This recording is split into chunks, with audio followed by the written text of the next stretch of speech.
네, 안녕하세요. 밀레탐구 해운대의 원장을 하고 있는 수학 가르치는 안재욱 선생님입니다. 오늘은 좀 특별한 이벤트, 해운대 밀레탐구를 사랑했나? 네.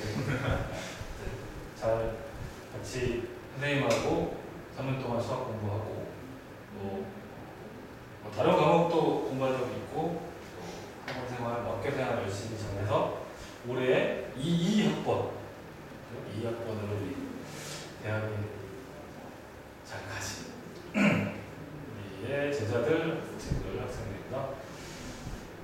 조조하지만 일단 박수. 일단은 우리 가슴에 당당히 서울대에 입학하신 분이고 여기는 상경관대 의과대학 입학하신 제자들입니다. 그래서 이제 이거는 공식적으로 또 촬영을 하는 거기 때문에 존댓말과 반말을 섞어서 했습니다. 자, 오늘 이제 그 재학생들이 지금 고1, 2, 3 학생들이 이제 졸업한 우리 선배들 가장 최근에 고등학교를 보냈고 또 올해 좋은 대학에 원하는데 잘 합격을 하신 우리 학생들에게 또 궁금한 점들을 묻는 거를 좀 허심탄회하게 편안하게 자연스럽게 좀 대답을 들어보는 그런 시간을 갖겠습니다. 많은 학생들이 이렇게 질문지를 줬는데 이것저것 좀 많아요. 편안하게 좀 물을 테니까 편안하게 대답을 해주는 걸로. 자, 일단 뭐 우리가 구분해서 하는 게 아니라서 좀 편안하고 재밌을 만한 걸 좀 물어봐야 되는데 스타트는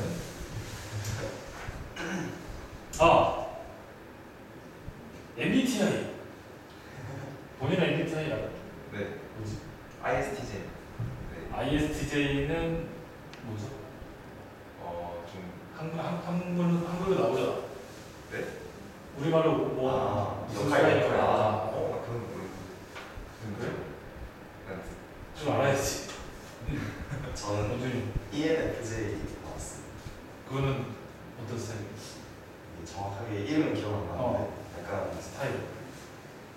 공감 능력과 감수성이 풍부. 본인의 얘기하면서도 너는 학생은 그게 무슨 의미야? 그러니까 1학 I는 내용 쓴 거 내용 쓴 거 따지면 뭐라고 그랬지 너? ISTJ. 내가 ESTJ. 저도 1학 I가 없다. 근데 나는 한글로 나왔는데 엄격한 관리자. 그게 ESTJ. 뭐 그런 식으로 나왔는데. 어떻게 MBTI 묻는 학생들. 잠을 이겨내는 방법. 이게 궁금하다. 그 질문이 보니까 몇 군데 있죠. 졸리면 어떡하냐? 야자할 때 졸리면 어떡하냐? 공부할 때 졸리면 어떡하냐? 어떻게 해서? 일단 본인은? 저는 졸릴 수 있는 상황이 제가 없는 게 베스트라고 생각해서 웬만하면 시간 1시 전에 자고 일찍 일어나서 하는데 만약에 너무 졸리다 싶으면 스탠딩 책상 같은 데서 좀 물러나는가. 어디? 스탠딩 책상. 일어서서 스탠드 책상에서 공부하든가 그래서 하는 거 아니면 세수를 하고 오든가 세수하고 오든가. 이런 식으로 했어요. 특별한 건 없네. 일찍 잤다? 너무 잠자는 시간이 적당히 잤다는 우리는? 네, 사실 저도 다시 돌이켜보면 그러니까 잠을 이겨내는 방법을 생각을 많이 안 하고 그러니까 하루 일과 중에 잠이 안 올 수 있게 하는 방법을 많이 생각을 했던 것 같아서 그 둘이 공통점이네. 네, 그래서 뭐 굳이 억지로 잠을 깨려는 방법을 생각하기보다는 그러니까 자기가 본인이 공부를 하다가 잠이 오거나 좀 피곤한 게 같으면 그게 일시적인 그냥 여름에서 오는 잠인지 아니면 쪽잠을 통해서 해결해야 하는 잠인지를 구분을 좀 하고 사전에 좀 규칙적인 수면 패턴을 맞추는 게 더 중요한 것 같다는. 규칙적인 학습 패턴. 자기가 어느 정도 자면 일과 시간에 이제 잠을 자지 않고 충분히 집중할 수 있다. 자기와 약속을 좀 지키는. 제 약속을 지키려고 쉽게 되지 않으니까. 그래서 너무 졸고 싶어서 조는 게 아니고 너무 졸리면 졸려서 조는 건데. 그냥 잡던 것 같아요, 진짜 졸리면 공부를 할 수 없는 정도의 졸림이 오히려 그게 더 효율적인 것 같아요. 뭐 독서실은 어디든 집에서든 잔다? 그렇죠? 그냥 진짜 엎드려서 자. 아, 얼마나 잔다? 그게 상황에 따라 다르지만 전 2, 30분이 제일 길어도 2, 30분. 알람을 맞추나요, 그러면? 독서실에서 알람 맞춰서 올리면 어떻게 돼요? 엎드려 자는 것도 그렇게 오래 잘 수가 없어가지고 알아서 깼나? 생각하죠. 일단 웬만하면 안 졸릴 상황을 만들기 위해서 좀 적당히 자고 정말 몰경들 때는 사실 좀 자라. 오케이. 그 다음에 여기부터 같은데 익명으로 문학을 잘하는 법. 국어에서 문학 때문에 고생을 하는 거. 본인들은 어쨌건 수능도 잘 쳤잖아요, 둘 다. 거의 저쪽 친구는 그 수능 성적표 가지고 100분위가 나와요. 100분위에 100이 찍혀있는. 여기는 99%를 거의 극상위의 결과를 얻었던. 수능이 어쨌건 공식력 있는 시험이니까. 어쨌든 문학 파트를 둘 다 잘했기 때문에 그 상위 1% 안에 드는 0.5% 안에 드는 성적이 나오는 거니까. 어떻게 문학도 비문학이 있고 고전문학이 있고. 여기서 얘기하는 문학은 비문학이 아니고 고전 아니면 현대문학이라고 하니까. 그게 뭐 경험담에 고3 때 EBS 같은 걸 풀면 그 EBS에 연계되는 작품들이 엄청 많을 테고 하는데 그걸 이제 고등학교 때 선생님과 아주 인물 그런 것들을 계속 풀어보다 보면 대충 어느 작품이 나오는지 알게 되고 어떤 작가가 어떤 메시지를 전달하고 싶은지도 대충 알게 되는데 결국 문제를 풀 때는 지문에서 근거를 찾아서 그 문제를 풀어야 되기 때문에 비문학과 큰 별이 다르지 않다고 생각해서 그러니까 지문을 다 읽고 문제를 풀 때 그거를 체크할 수 있는 근거들을 생각해 볼 수 있어요. 그 문제의 질문을 보고 그 질문에 해당되는 근거들을 찾으려고 한다. 그러면 나도 사실 옛날에 그러긴 했는데 국어 문제를 풀 때 문제를 좀 먼저 봤거든.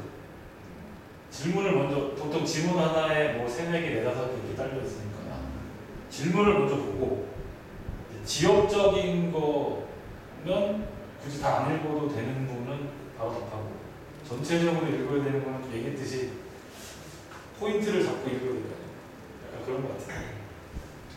조금만 크게 얘기해요. 네. 잘 들려야 돼요. 저도 이 의견에 동의를 하는 게 그러니까 사실 문학이라는 것도 어쨌든 비문학이랑 똑같이 시험을 문제를 풀기 위한 지문이기 때문에 사실 문학적 사고라는 걸 따로 비문학이랑 분리를 해서 생각을 하는 게 오히려 더 힘들게 되는 것 같아요. 어쨌든 문학도 비문학과 같이 지문과 그리고 문제에 있는 발문에 있어서의 그런 요소들을 찾아서 이게 연결을 해서 이 답이 왜 이렇게 결정이 되는가를 그러면 약간 논리적으로 딱딱딱 맞춰서 퍼즐을 맞춰가는 느낌이기 때문에 그걸 어쨌든 문학 같은 것도 이제 본인이나 작가의 그런 생각이나 감정을 물어보는 게 아니라 답이 명시적으로 이 근거에 의해서 이 답이 결정될 수밖에 없다라는 구조의 해설이 대부분이기 때문에 비문학적인 사고를 문학에 도입을 하는 게 오히려 그 문제를 봤을 때 대체 이게 왜 답이지? 어떻게 이런 생각을 할 수가 있지? 라는 그런 의구심을 줄일 수 있는 방법인 것 같아요. 문학도 비문학처럼 약간 그러니까 비문학처럼 똑같이 정보를 막 외우면서 읽어라 이런 뜻이 아니라 문제를 푸는 데 있어서의 그 원리가 비문학과 조금 유사하게 생각을 하면 뭔가 문학에 있어서의 그 전형적인 멘붕 상황이 좀 줄일 수 있지 않을까. 이거 이런 말이 있더라고요. 송강 정철이 다시 태어나서 글을 쓰진 않는다. 그죠? 하지만 최근에 뭐 현대 문학이나 시는 새로운 게 얼마든지 나올 수 있고, 그러니까 내가 모르는 작품이 대부분일 텐데 모르는 작품을 결국 단락 안에서 뭘 찾아서 풀어야 된다.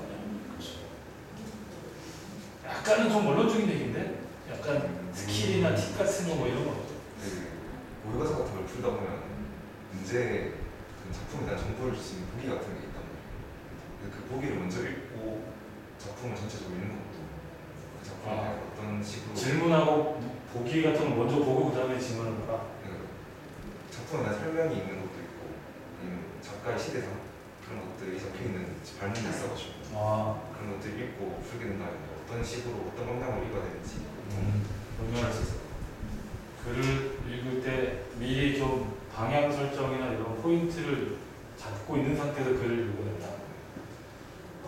그리고 저도 약간 할 말이 있다면 그러니까 그렇게 보기를 읽고 어떤 지문의 방향성에 대해서 좀 방향을 잡고 읽기 시작할 때 저는 항상 이제 인물을 항상 체크를 하거든요. 인물. 네, 왜냐면 이게 어쨌든 소설이나 문학 같은 건 뭔지 인물과 그 인물 간의 갈등이 사건이 되는 게 주가 많기 때문에 그 사건을 중심으로 생각을 하다 보면 이제 어떤 인물이 어떤 입장을 갖고 어떤 이해관계를 가졌는지를 자꾸 헷갈리게 돼서 문제를 푸는데 좀 혼동이 오는 것 같아서 항상 인물을 기준으로 딱딱 체크를 하면서 얘는 어떤 입장이고 얘는 어떤 생각을 좀 기록을 하면서 읽었던 것 같아요. 실제로 그 보기 발문에 있는 그런 지문 소개에서 여러 가지 그런 가치, 어떤 의미들이 나오는데 그게 의미가 인물 각각에 투영되어 있는 경우가 좀 많기 때문에 그렇게 인물을 기준으로 읽으면 좀 인물을 기준으로. 네, 이해가 좀 편한 것 같아요.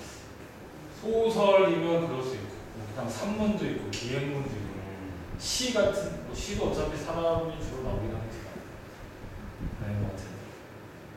소통하는 학생들끼리 좀 알아보고.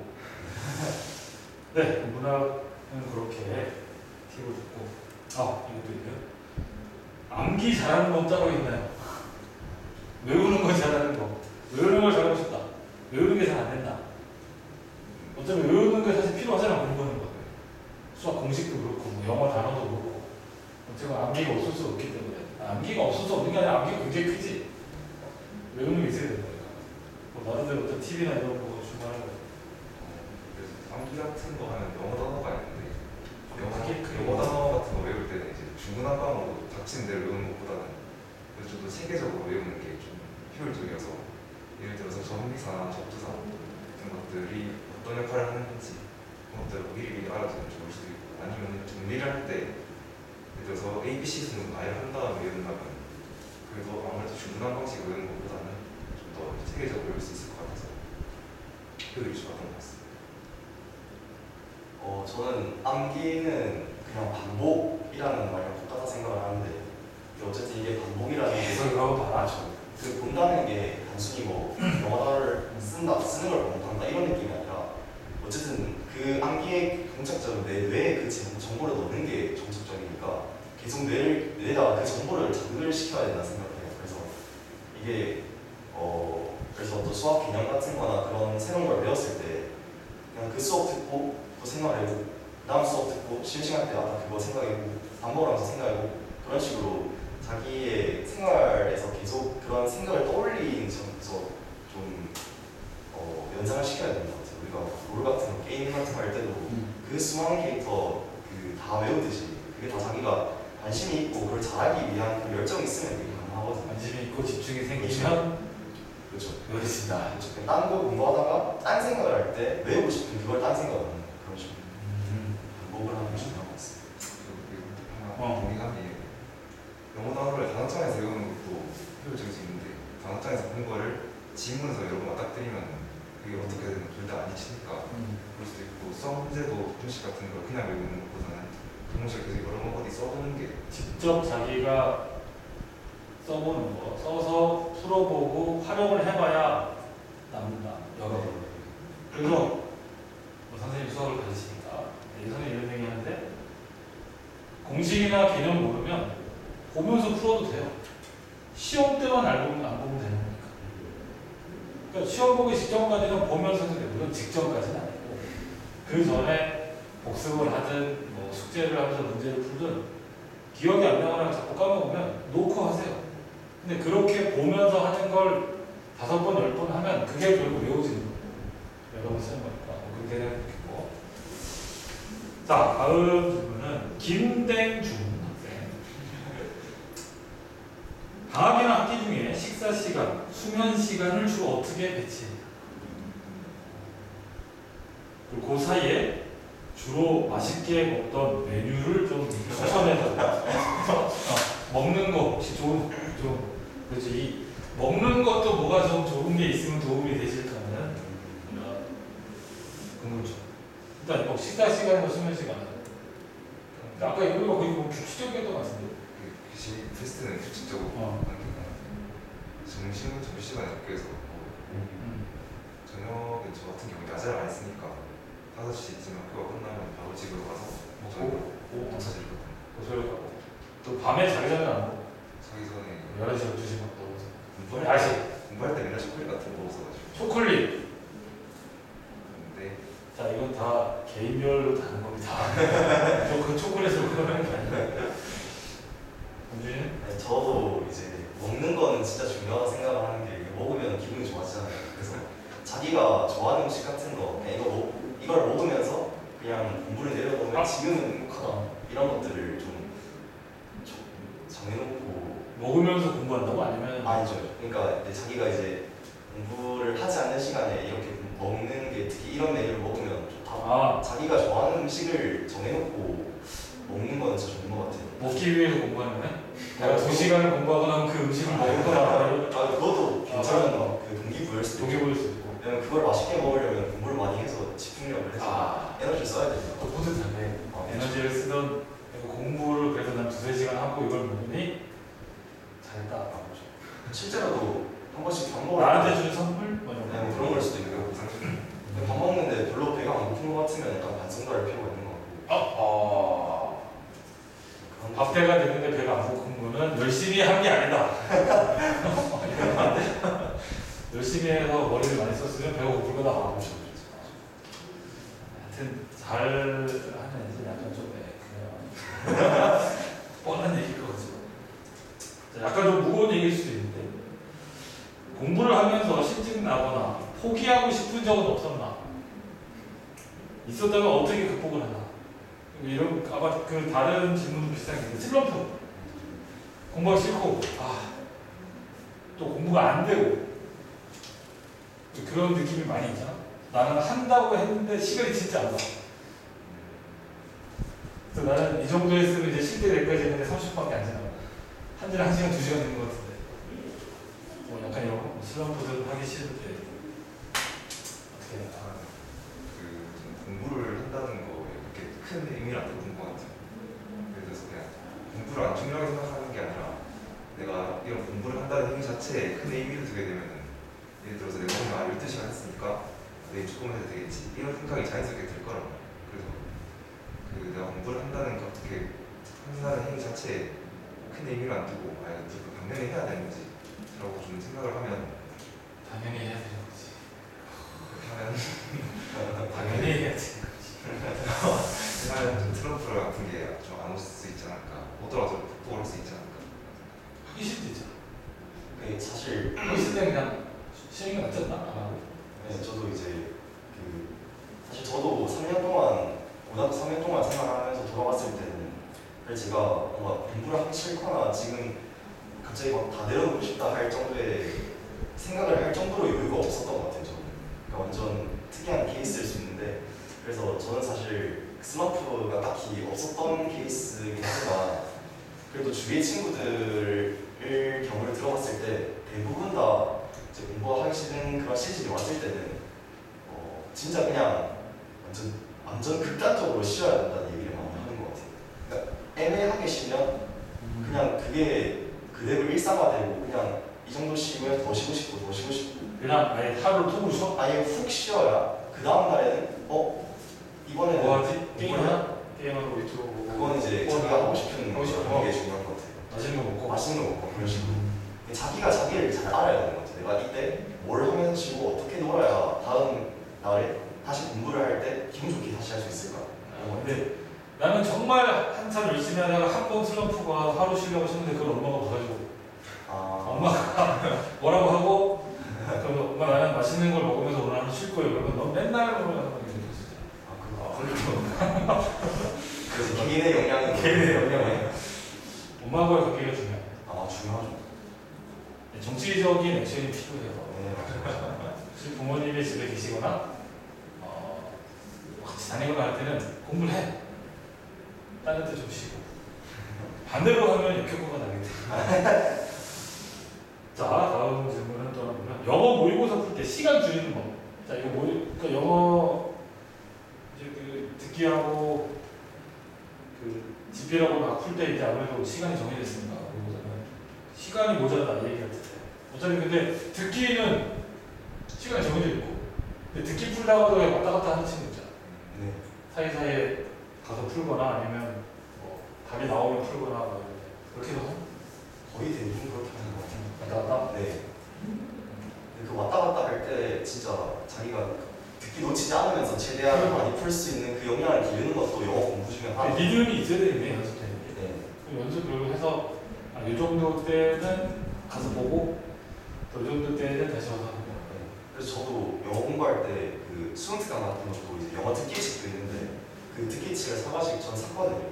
고교 영어 듣기? 네네네. 수특에 특히 네, 수능특강. 듣기요. 그거 응원 파일 들으면서 그러니까 영어 듣고 옆에 비문학 지문 놔두고 그 들으면서 중간 중간에 그 비문학 지문 푸는 비문학 그 영어 지문 푸는 연습을 했던 것 같아요.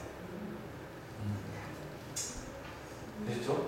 그다음에 국어 공부할 때 추천해줄 만한 문제집이나 뭐 인강 선생님 기억나는 거 있어요? 인강은 딱히 안 들어가지고 국어 인강은 딱히 안 들었다. 모의사 같은 게 많으니까 이강 모의고사 가서 이강 모의고사 이강 대사 모의고사 음. 바탕 모의고사 바탕은 김동수 선생님이고 상상 모의고사 상상 모의고사 상상 모의고사가 공동 추천이 나왔는데 그 문제들이 괜찮은 것 같아요. 작년 상상 괜찮게 풀었던 것 같아요. 그래서 이강이랑 상상 같은 거 이강 상상 추천은 나왔습니다. 우리랑 아무 관계 없어요. 본인이 느끼는 거 얘기하는 거예요. 자, 다음에 아기 지원, 영어 지원인데 매일 단어 암기하기, 매일 비문학 풀기 이런 거 매일매일 하는 거를 3일 이상 넘겨본 적이 없다. 공부를 안 하는 건 아닌데 다른 공부에 순위가 밀려가지고 저 혼자 하는 본인이 혼자 매일매일 하려고 계획 잡았던 게 끝까지 해내지 못한다. 결국 이게 시간 잡는 거나 계획 세우는 거죠. 공부 계획 세우거나 공부의 계획, 그다음에 그 전체 안에서 뭐 과목별 배치라든지 뭐 비율, 양 이런 거 묻는 것 같은데 뭐 이게 중요한 게 있어요. 그 매일 해야 되는 그 업무를 해야 되는 시간까지 정해야 되는 것 같아요. 그러니까 이게 몇 시부터 몇 시까지 뭐 한다? 그렇죠. 그러니까 예를 들어서 얘를 매일 해야 된다면 말 그대로 플래너에 아예 고정 픽스를 할 수 있는 상태인 거죠. 그러니까 다른 공부에 후순위가 밀려서 못하는 건 많은 것도 지금 픽스가 안 돼 있다는 말이니까. 그러니까 그걸 영어 단어를 무조건 예를 들어서 저녁 먹고 나서 여자 전까지 시간 남게 그때 외우겠다. 그러니까 이런 식으로 아예 픽스를 해놓고 아예 그 순간에는 내가 조금 더 순간적으로 나 지금 이거 해야 되는데 이 숙제 해야 되는데 에 대한 그 시간을 배분할 그 경우의 수를 그 시간 안에 빼는 거예요. 무조건 이때는 이걸 해야 한다 이런 식으로 봐야 되는 것 같아요. 시간. 시작 시간, 끝 시간까지 뭐 할지까지 다 적어. 네, 그러니까 꼭 이걸 매일매일 해야 되는 게 있다면 그거는 언제 할지도 정확하게 정해놔야 안 나태해질 수 있는 것 같아요. 저는 시간을 정해보다는 시간 정해놓은 사람도 있고 저는 할 일을 정해놨어요. 할 일? 전체 내가 예를 들어서 일주일 동안 해야 될 일이 많다. 그러면 내가 며칠 동안은 잘 나눠서 하면 아무리 많아도 나눠서 하면 그날 당일 할 일을 쭉 적거든요. 그래가지고 그걸 다 나눠서 적어놓다가 하고 보면 또 시간을 정해놓고 하면 이제 이 시간이 지나면은 나 다른 걸 해야 되는데 오늘 많이 못했다 이렇게 되면 좀 조급해지고 집중이 안 될 수도 있기 때문에 저는 양을 전체적으로 파악한 다음에 나눠서 하루에 다 하려고 해요. 그리고 이거는 나도 내가 고3 때도 썼던 건데 일주일 전체 이제 시간 중에 아무것도 계획이 없는 시간을 잡아놨었어. 한 2시간? 많으면 한 3시간. 아무런 계획 없는 빈 공간. 그래서 다른 날이나 이런 시간에 계획대로 다 했어. 그럼 거기는 계획이 없이 비잖아. 그럼 그때는 쉬어도 되는 거고. 아니면 다른 걸 하고 싶은 게 생각나면 그걸 해도 돼. 근데 만약에 다른 시간 계획을 잡아놨는데 뭐 밀려가지고 못했다. 그럼 그때 하는 거지. 그 비시간 잡아놨던 거. 그러면 어느 정도 완충이 좀 생겨서 계획대로 어느 정도 좀 시행하는. 근데 너무 빡빡하게 계획을 다 짜놓으면 한 번 뻑이라면 계속 밀려서 계획이 틀어져. 그래서 계획을 다시 세워. 그리고 또 틀어져서 또 세워. 그래서 계획만 세우는 걸로 보내. 근데 계획 세우는 거한테 약간 기분이 좋아. 내가 앞으로 공부할 거고, 와, 이걸 하면 내가 잘할 것 같고. 그래서 계획 세울 때는 다들 기분이 좋아요. 그걸 제가 얼마나 하느냐는 중요해요. 그 플래너 같은 거 세울 때도 내가 아 맞아. 그 플래너 뭐 짜는 거 모르는 거 있잖아요. 계획. 이렇게 집에서 저는 투두메이트라고 앱을 썼는데 그 앱에다가 국어, 수학, 영어, 탐구 같은 탐구 지원생 투 이렇게 적어놓은 다음에 과목마다 해야 할 일들을 체크리스트로 만들어 놓고 할 때마다 체크해 놓으면 좀 성취감도 있고.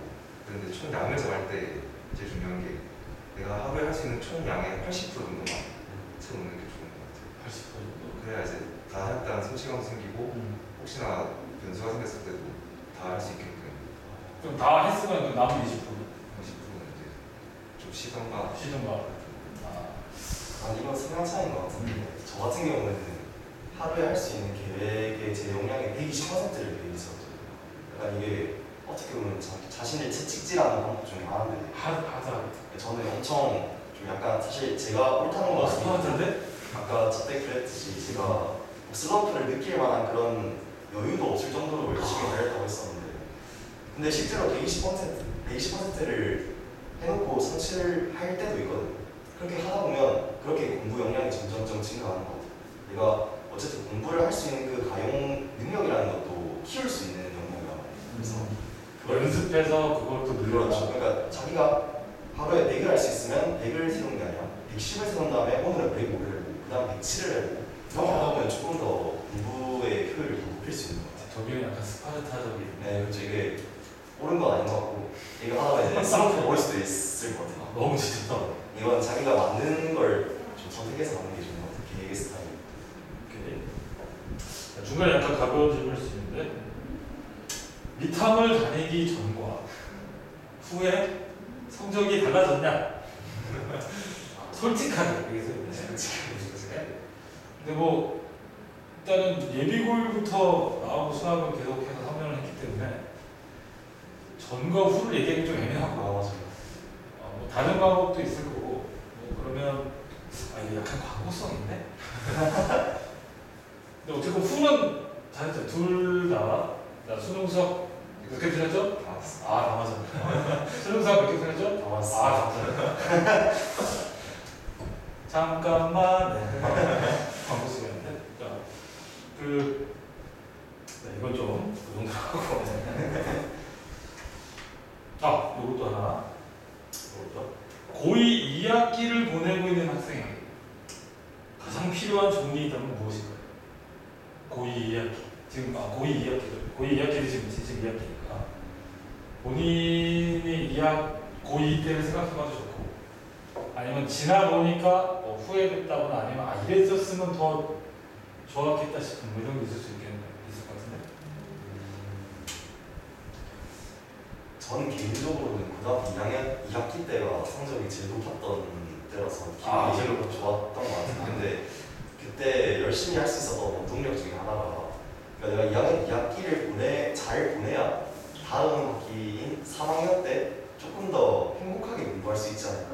뭔가 쫓기지 않고 내가 그래도 이렇게 해놓으면 3학년 때 이제 약간 중점을 찍는 단계이기 때문에 그 단계를 걸을 때 내가 조금 더 기분 좋게 걸을 수 있도록 준비를 하는 기간이 아닌가 하는 생각으로 제일 열심히 했던 것 같아요. 3학년을 바로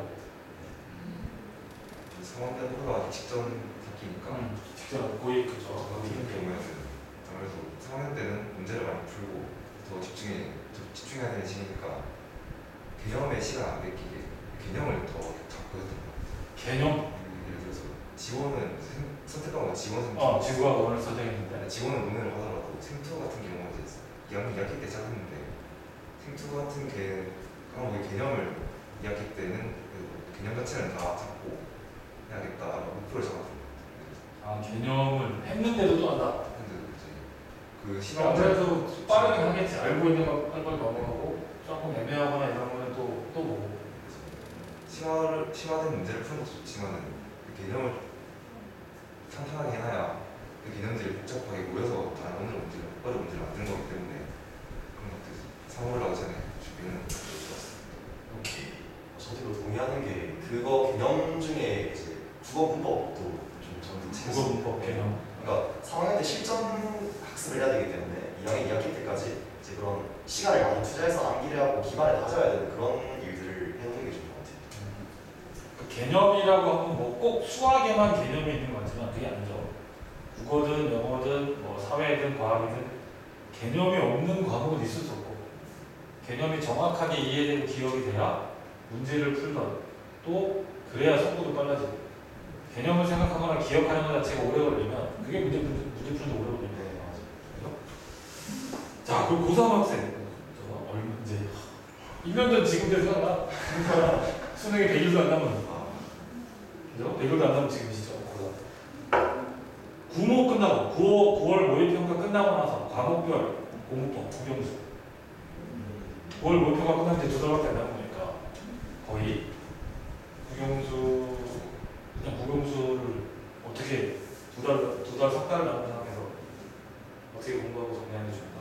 보안 본인 국어 같은 경우에는 문법 같은 거보다는 팁 같은 거 알려주자면 이제 거기서 문법 바꾸고 하기에는 또 우수지 관계니까 팁 같은 걸 알려주자면은 이제 비문학이 있고 문학이 있으면 비문학에서 이 시간 최대한 빨리 끝내야 문학을 풀고 그 다음 문제를 풀 수 있는데 비문학에서 이제 지문을 읽으면서 내가 알아볼 수 있는 자기만의 표식 같은 걸 만들어주면은 그 뒤에 문제를 풀 때 이런 개념이 여기서 나왔었지 하면서 굳이 그걸 전체를 기억하지 않더라도 문제를 풀면서 바로 찾아서 문제를 풀 수 있기 때문에 좀 효율적으로 되는 것 같습니다. 기호 그러니까 기본 문제 유형 기호 아니면 지문에 표시하는 기호 지문에 예를 들어서 개념이 나오고 정의가 나오면 개념 동그라미 정의는 이 부분이나 이 단락은 개념에 대한 설명이다.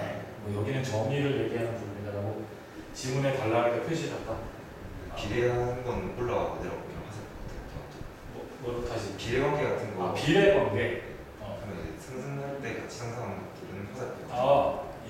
원인과 결과를 봤을 때 상상하면 얘도 상상한다면 같이 표시해두고 네. 내려가면 내려간다 혹은 반비례 뭐 이런 식으로 상관관계가 있는 것들을 표시한다는 얘기예요. 약간 비문학 질문에 좀 통용되는 스타일. 그럼 영어나 수학은 9월 모의평가 끝나고 그 아까 국어만 통하면 이거 그 애들이 약간 좀 약간 성급해지면서 급해질 때 하는 가장 대표적인 증상 실무만 푸는 증상입니다. 실전 모의고사, 네. 완본 모의고사만 네. 푸는 거? 네, 그거는 국어뿐만 아니라 다른 과목도 그 이제 적용이 되는 거 같은데 그러니까 실전 모의고사가 물론 이제 제일 직접적으로 뭔가 풀고 나면 실전적인 능력이 길러지는 것 같고 그게 제일 효율적인 시간 정하고 푸는 거. 네, 생각하는데 사실 그 시간이 가까워질수록 그 다른 다뭐 N수생들이나 재수하시는 분들과 이제 조언을 구해보면 그러니까 뒤로 갈수록 더 차분하게 내가 지문을 확인하는 그런 방법들 특히 이제 지문 분석하고 비문학 지문에서 그 박 근거 찾고 이런 작업들을 이제 차분하게 하면서 내가 제대로 하고 있는 걸 맞는지 이런 걸 체크하는 시간도 중요하다고 말씀을 많이 하시거든요. 그래서 그 실무와 그리고 시간을 재지 않고 나 혼자 순전히 지문을 분석하는 그 공부를 하는 거를 비율을 어느 정도 서로 각각을 다 이제 좀 적당하게 무조건 시간만 되고 맨날 네, 모의고사 그거는 이제 만 하는 건 좀 안 좋다. 그건 진짜 위험한 그러니까 그것도 당연히 해야 되지만 일정 부분은 꼼꼼하게 내가 지금 이 지문과 이 질문에 맞는 방법으로 풀었는지 또 지문에 어떤 내용을 놓쳤나 혹은 뭐 잘 찾았나 이런 것들을 내 나름대로 분석하는 걸 해야 된다. 자기만의 그 방법이 정립되어 있지 않은 상태에서 그냥 실무만 보는 건 진짜 맨땅에 뛰어나는 거기 때문에 그런 공부도 필요한 거죠. 약간은 어떻게 보면 우물한 개구리처럼 달라진 게 없는데 그 방법 안에서만 계속 해봐야 크게 좀 달라질 게 없다. 그렇죠. 개선될 만한 어떤 액션이나 그렇죠. 내가 나아질 만한 뭔가 무기를 만들고 나서 네. 모의고사를 해봐야 되는데 네. 그런 거 없이 그냥 계속 모의고사 푸는 건 크게 달라질 거 없이 그 안에서만 하는 거. 그럼 그런 거 하려면 오답 정리라든지 이게 결국 돼야 돼요. 내가 왜 틀렸는지 그렇죠.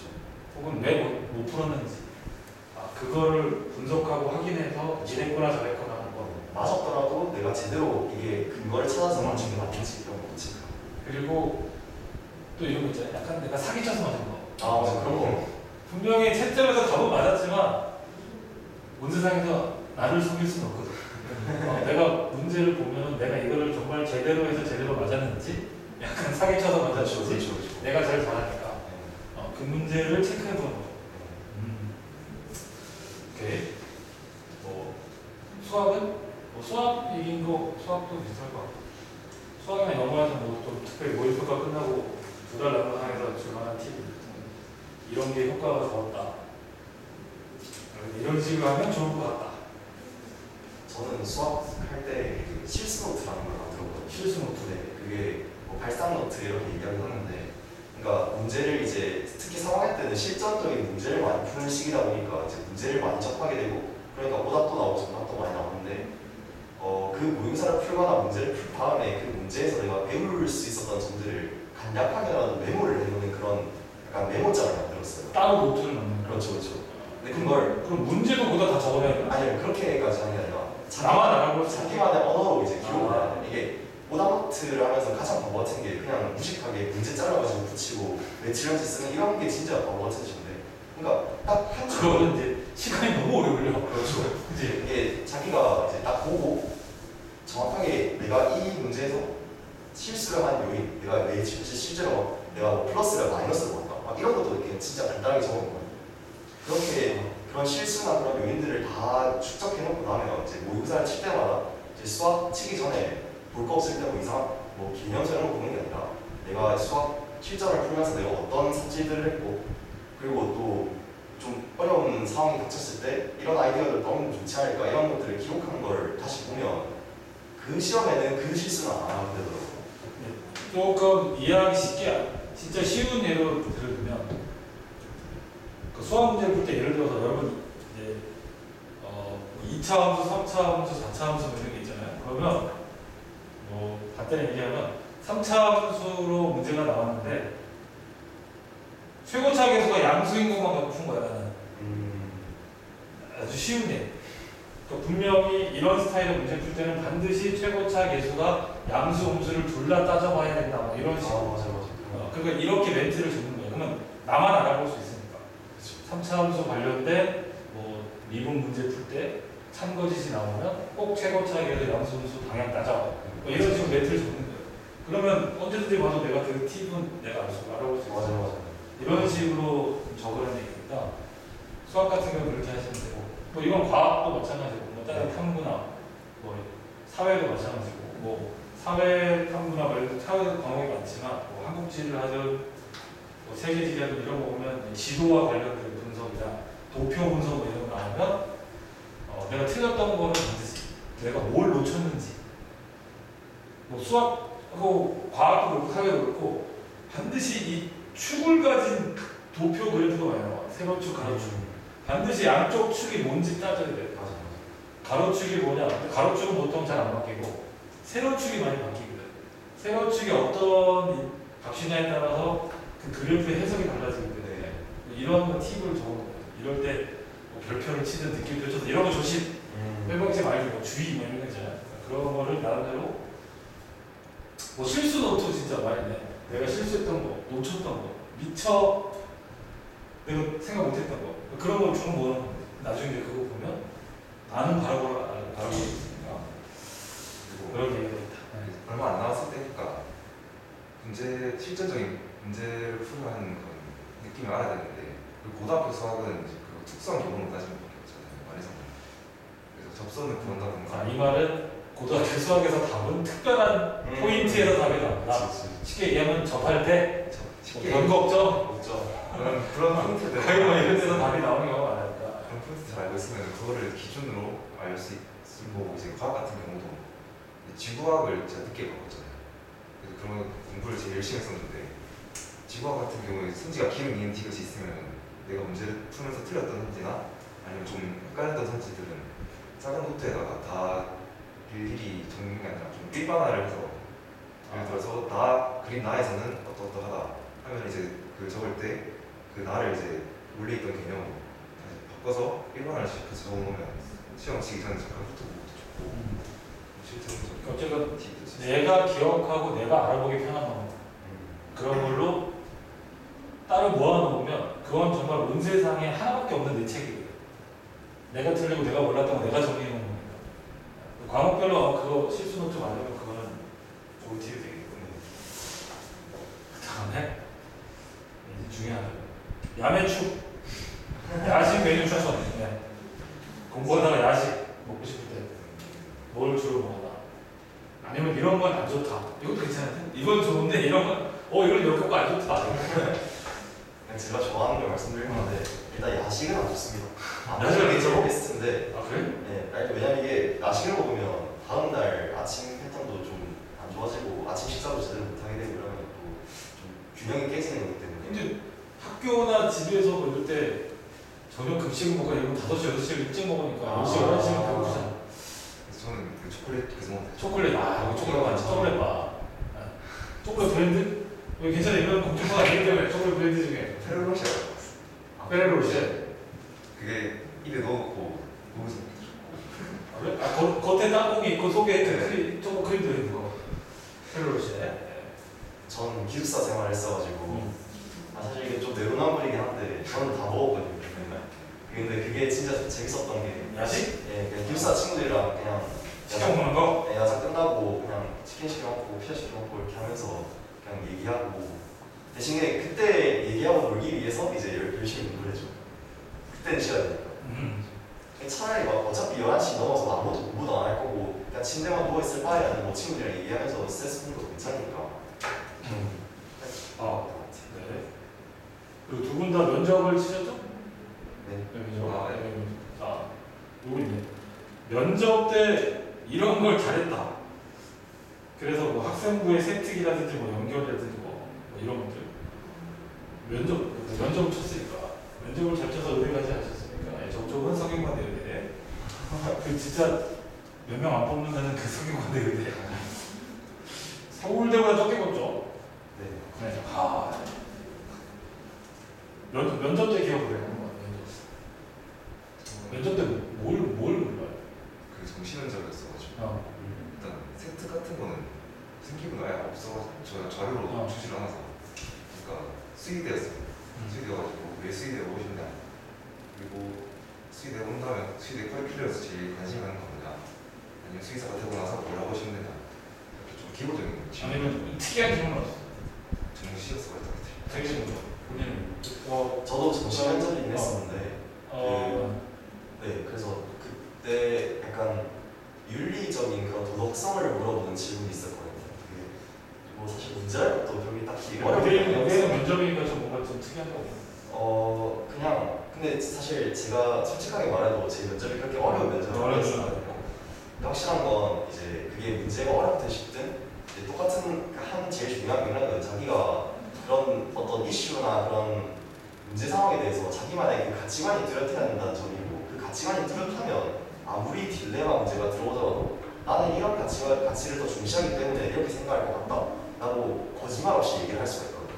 특히 MMI 문제 같은 것들이 대부분인데 어쨌든 가장 중요한 거는 정답을 말하는 게 아니라 내가 이렇게 생각하고 이렇게 생각하는 근거는 내가 평소에 이런 사건들을 보면서 이런 생각을 했었고 자기가 그걸 조리 있게 논리적으로 말할 수 있는 게 제일 중요한 거기 때문에 저게 면접할 때 정말 중요합니다.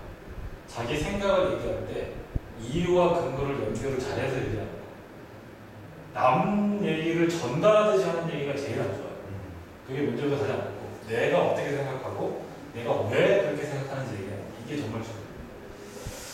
그 다음에 여기 이름을 밝혔는데 질문을 보고 일단은 질문만 하는 거.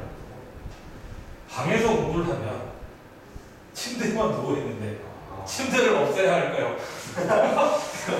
침대를 없애는 거는 이거는 그럼 방에도 공부 안 하면 되지 않나? 맞아요. 자기가 침대 있는데 굳이 가서 공부하니까 옆에 침대가 있으니까 자꾸 거기서 자꾸 침대 유혹을 빠지는 거지. 저 그래서 집에서 공부 안 했어요. 그래서 집에서 공부 안 한다. 저도 절대 집에서 집에서 공부 안 한다. 집에서 보통 내 책상 아니면 근데 침실하고 내 공부반이 따로 있는 경우는 그거는 약간 특이 케이스긴 한데 그러니까 제가 집에서 어떻게든 공부를 하려고 했던 이유가 그러니까 공부의 공간과 쉼의 공간을 정확하게 분리해놔야 내가 집에서도 그러니까 마음 편히 쉴 수 있고 약간 그 슬럼프를 극복할 때 확실히 놀아라 이런 거랑 비슷한 개념인데 분리를 잘 해야 되는 거야. 쉬는 곳과 공부하는 것도 차라리 분리해라. 네. 확실하게. 네. 그럼 약간 어떤 나의 그 정신적인 것은 모두가 바뀌겠네. 공간의 제약을 좀 그럴 수도 있죠. 여기 가면 난 공부 모드, 네, 맞아요. 여기 가면 나는 쉬는 모드. 뭐 이렇게. 네. 그다음 아까 그 학생이 이어서 대학교 가서 연애를 많이 했나요? 지금 이제 대학교 1학년 한 학기 지났는데 여자친구 아 없습니다. 없습니까? 저도 없습니다. 네, 앞으로 하겠죠? 네. 지금 없으니까 뭐라고 물어보기 힘들고. 자, 그러면 네. 닉네임이 특이하네. 고일 바나나. 바나나 우유를 좋아하는 걸까? 빠유를 좋아해서 바나나를 했는지. 이거 별로 안 좋을 것 같은데. 다시 고등학교로 돌아간다. 고등학교 돌아간다. 별로 생각하고 싶지 않은. 이미 뭐 어느 정도 좋은 결과를 얻었기 때문에. 질문 되겠지. 아니, 그냥 돌아간다면 나 이건 이게 뭐 공부법을 물어보든가 아니면 후회하는 걸 물어보다든가 아니면 뭐 못했던 뭐 이런 걸 한다든지 뭐 이런 거 의미인 것 같은데. 기억이 미화된 건지는 모르겠지만 저는 고등학교 때 후회 없이 살았어요. 그래서 아까 이제 너 하다 스파르타. 네, 진짜로 더 이상 이거보다 더 열심히 살 순간이 올까 봐 자신이 없다. 네, 그러니까 의대 가시면 됩니다. 저 보시는 분이 그래서 의대 갔겠지. 자, 이어서 친구들과 노는 시간, 공부 시간을 적절히 분배하는 방법. 이거 뭐 약간 논다 쉬는 거하고 공부 시간을 분배하는 거고. 아까 말했듯이 분리하는 게 중요하고 있으니까. 그래서 독서실에도 친구가 있을 거고 학교에도 친구가 있을 거고 학교에서 친구들이 논다고 해서 내가 거기 분위기 휩쓸려가지고 따라 놀러 나간다거나 그렇게만 하지 않으면 시간을 정해두지 않더라도 우리가 할 일을 다 해서 애들도 다 했다 할 일 다 했다 그럼 집에 같이 가든가 그런 식으로 잠깐 짝수 시간을 이것도 약간 비슷한 것 같은데 핸드폰을 끊는 방법. 핸드폰을 공부할 때 안 쓴 건 아니잖아. 갖고는 다니고. 네. 공부할 때 안 보는 거겠지. 공부할 때 어떻게 끄나? 아니면 무음으로 해놓나? 아니면 그냥 공부하다가 깜빡 울리면 또 봐야 되잖아. 진도 공부 봐야 되고 뭐 어떻게 꺼나? 아니면 놔두나? 친구 같은 거 풀 때는 모의고사 풀 때는 절대 안 주려고 했어. 그러니까 아예 신발장에 넣는다. 신발장에 넣어놓는다. 신발장에 넣으려고 했었고 그래서 그냥 공부할 때는 좀 힘들다 싶으면 뭐 연락이 온 거 아닌가 보고 잠깐 10분 그렇게 쉬었고 핸드폰을 뭐 요즘 같은 세상에 안 쓸 수는 없고. 그래서 저는 그 애초에 그 SNS 계정 자체를 안 만들었어요. 네. 있었던 것도 없애고. 아, 그럼 완전 정통 핸드폰 문자만 썼다. 네, 카톡이 제일 시식. 네, 안 까는 거예요? 네, 페이스북이나 인스타 이런 것도 아, 안 그것도 안 했어요. 하고. 네. 유튜브가 제일 문제인데 유튜브 보는 거. 유튜브가 제일 문제인 것 같아요. 유튜브. 원래 깔려 있으니까. 원래 깔려 볼 게 너무 많고. 네, 볼 게 너무 많아요. 웬만한 거 검색해도 다 나오고. 네, 그것도 약간 그래서 시간을 정해야 돼요. 내가 유튜브를 봐야 수 있는 시간을. 볼수 있는 시간. 네, 그냥 이때만 보자. 쉬는 시간. 네. 쉬는 시간만 볼 수 있게 좀 정하는 거. 이거랑 관련해서 폰을 하다가 시계를 봤는데 예를 들어서 지금 21분 그럼 굳이 30분 맞춰서 하려 돼 있어요.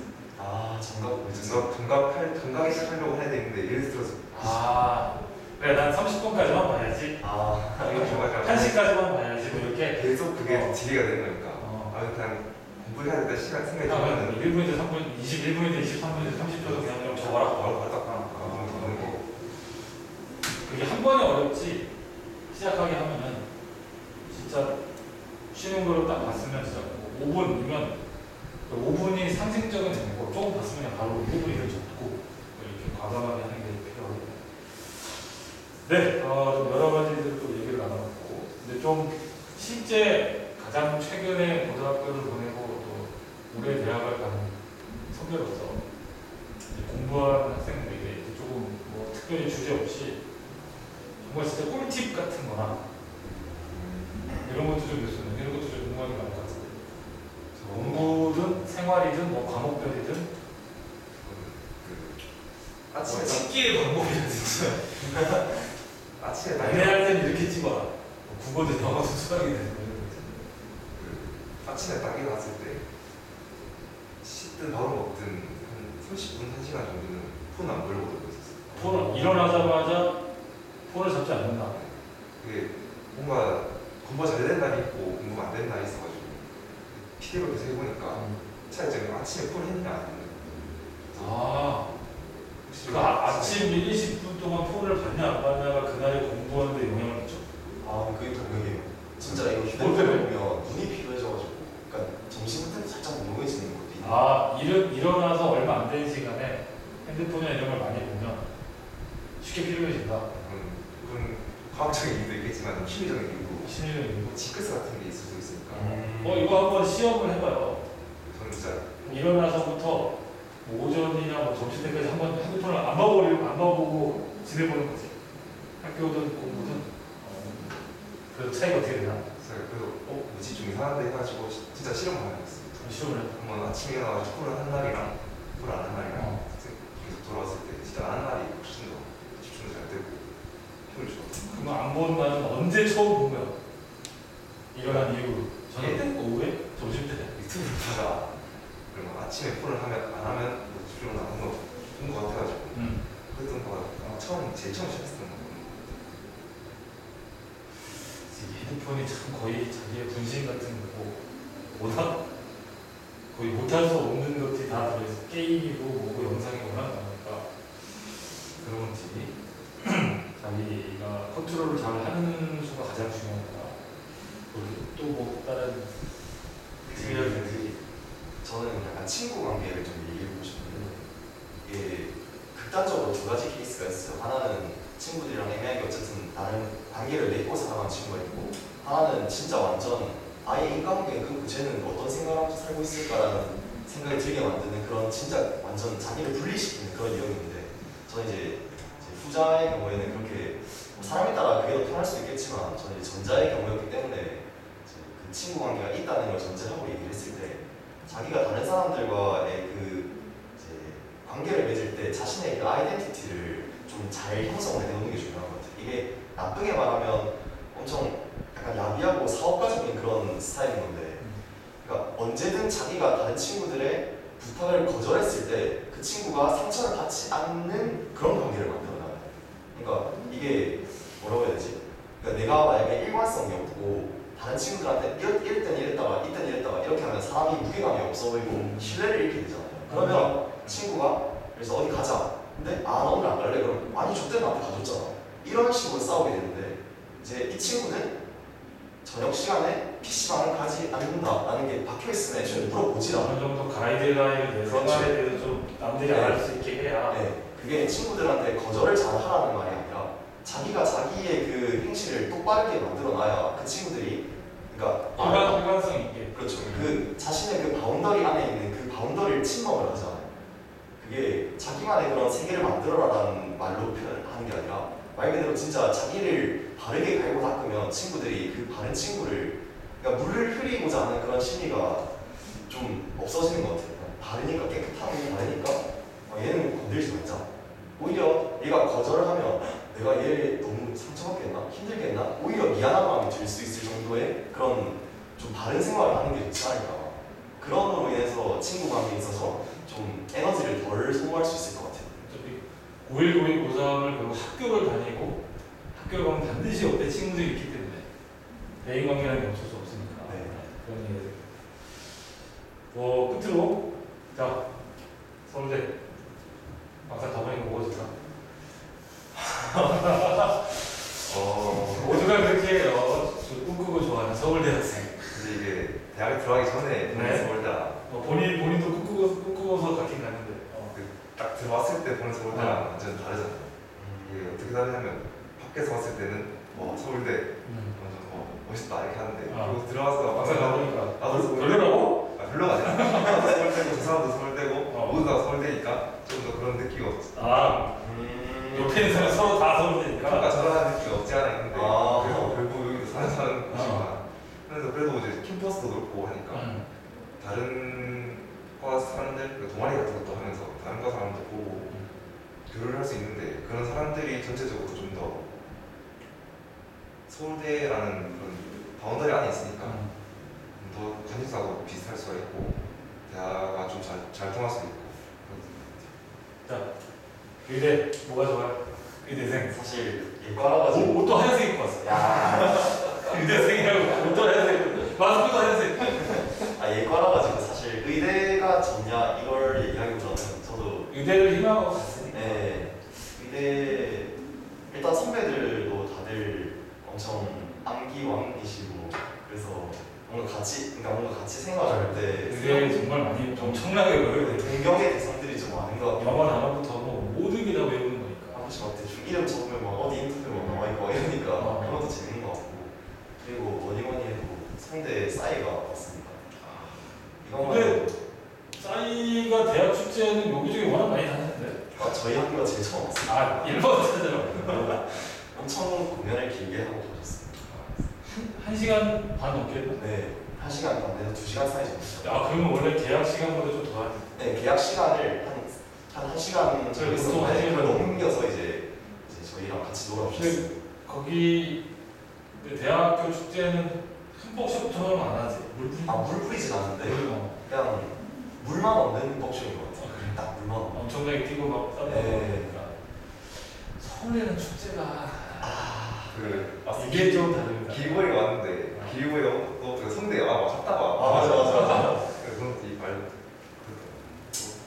자, 학식 어때? 자, 학식이 뭐냐면 학생 식당에 주문합니다. 그래서 학교에서 먹는 음식. 전 진짜 만족했던 게 그러니까 질도 괜찮았는데 그 가격이 엄청 저렴했어요. 얼마? 그러니까 아침은 100원입니다. 100원? 아침은 100원. 식판에 나오는 아 그렇죠. 식판에 나오는 건데 네. 식판에 나오는 건데 100원? 아침은 이제 뭐 빵을 줄 때도 있고 어떤 컵밥을 줄 때도 있고 야, 뭐 이거 뭐 대학교였었는데 대학교에서 거의 지원을 하는 거야. 네, 그러니까 이게 밥 나오고 그 동문회에서 지원해 주는 아, 거였어요. 동문회에서 밥 나오고 국 나오고 반찬 몇 개? 반찬 개수는 딱히 막 그렇게 막 뭐 맨날 갖고 그런 건 아닌데 그러니까 자기가 이제 그 먹고 싶은 거 골라서 먹을 수 있어요. 닭가슴살도 있고 어? 아, 뷔페식을 떠다보는 거예요? 아니요 그 메뉴 중에서 하나를 골라서 먹었어요. 메뉴를 하나 네. 골라고 그래서 아침은 100원 그리고 점심 저녁은 이제 3,600원 아침은 100원. 야, 정규 누구든 거기 가면 그럼 대학생만 네. 학생증 네. 하면 100원인가? 네. 자, 서울대. 서울대 어쨌든 캠퍼스가 엄청 했잖아요. 그래서 식당이 워낙 여기저기 진짜 많아서 엄청 많은데 그중에서 유명한 게막 군대 간식당도 있고 공대갈비탕. 뭐 아들이 이런 것도 있고 하는데 유명한 데만 가다 보니까 이런 데 가면 또 맛은 있어요. 얼마야? 맞아, 여기 100원이고 그랬는데 얼마야? 그래서 3,600원. 아, 학생 찍은 4,000원이었던 거 있고 4,000원 정도. 근데 1,000원씩이라 해가지고 1,000원짜리가 식당이 있다. 거기도 천원 식당. 천식은 좀. 좀 내가 좀 돈 쪼가낸다 싶을 때 가가지고 천식은 급식판에 급식판 밥, 반찬 3개? 반찬 김치 그거 있고 김치. 반찬 3개 김치 포함해서 3개? 아니면 내가 김치 포함했어. 아, 딱 1,000원. 정말 천식. 먹을 많이 했어요. 자, 뭐 이런저런 얘기하면서 그 재학생들 질문하고 얘기해봤고요.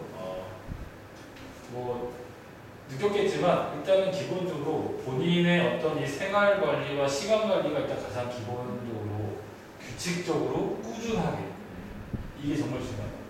그게 나와야 그 안에서 자기가 또 계획을 세워요. 근데 내 생활 패턴이랑 이게 규칙적이지 않으면 일정 양이 안 나오면 계획도 맨날 바뀌어. 그럼 그 계획을 세우냐고 또 계획을 세우고 이게 가장 안 좋은 거죠.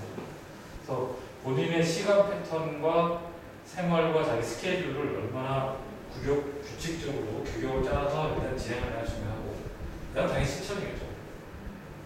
그리고 뭐 얘기 들어서 알겠지만 일단 확실한 목표가 있어야만 운동력이 생기니까 안 그러면 진짜 솔직히 노는 게 좋지 뭐 공부하는 게 얼마나 재밌겠어. 그런 문제를 느낄 수 있을 것 같고 자, 여기 밀리탕으로 여러분이 질문을 보내주면 이 친구들이 서울 가고 학교를 가더라도 혹시라도 도움을 받을 게 있으면 내가 원격으로라도 물어서 답을 다시 또 전해주는 시간 한번 갖도록 할 테니까요. 질문에 내고 있으면 학원으로 전화 주거나 선생님들한테 전해주면 알아봐 주겠습니다. 네, 오늘 수고 많았고 또 다음에 좋은 기회가 되면 또 시간 갖도록 하고요. 영상을 보는 학생들 힘내고 2학기도 파이팅해서 잘 보낼 수 있도록, 또 수능을 앞둔 고3 학생들도 나름대로 계획, 또 마무리 정리, 일단 중요한 건 컨디션입니다. 건강 관리나 이런 게 또 중요하니까 그 잘해서 건강히 재학생들 중간고사, 기말고사, 또 수능 앞둔 고3 학생들은 수능까지도 잘 치르길 바랄게요. 자, 박수로 먼저 마무리를 하면서 이 시간을 마치도록 하죠. 수고했습니다.